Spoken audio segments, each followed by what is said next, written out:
Kau tak takut ke jumpa orang pelik-pelik kalau travel seorang? Kau save dulu video ni, aku nak share kat kau travel tips.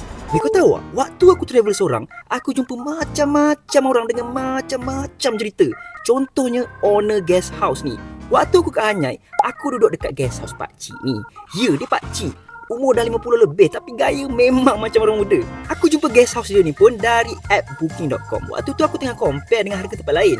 Nama guest house ni Get Guest House. Harga RM68 semalam.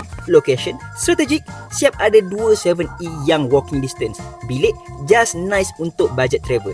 Aku pun tegur lah dulu pakcik ni kan. Apparently dia boleh cakap bahasa Melayu bunyi Kelantan. Uncle, you look very young and energetic ah. What's your secret? Uncle tu macam, saya rajin main music. Saya DJ. Aku pun macam, hah? DJ? Aku mula macam tak percaya. Sekali dia tunjuk gambar dia party weh. Dia legit DJ kat Hanyai. Cool nak mampus. Sebelum aku nak ke Bangkok, dia tanya aku, weh nak ke transaction kau nak naik apa brother? Sebab dia boleh tolong hantar. And dia tolong hantarkan aku weh. Baik gila pakcik ni. Aku tak tahu lah. Tapi pakcik ni mengingatkan aku bahawa banyak je manusia baik dekat dunia ni. And travel tips yang aku boleh bagi dari experience ni is to always tegur orang dulu dengan niat yang baik. Sebab kalau aku tak tegur pakcik dulu, aku mungkin takkan experience naik skuter elektrik dia jalan-jalan Pekan Hanyai sampai ke train station. Kalau kawan, kau pernah tak experience benda pelik-pelik waktu travel? Cuba komen sikit.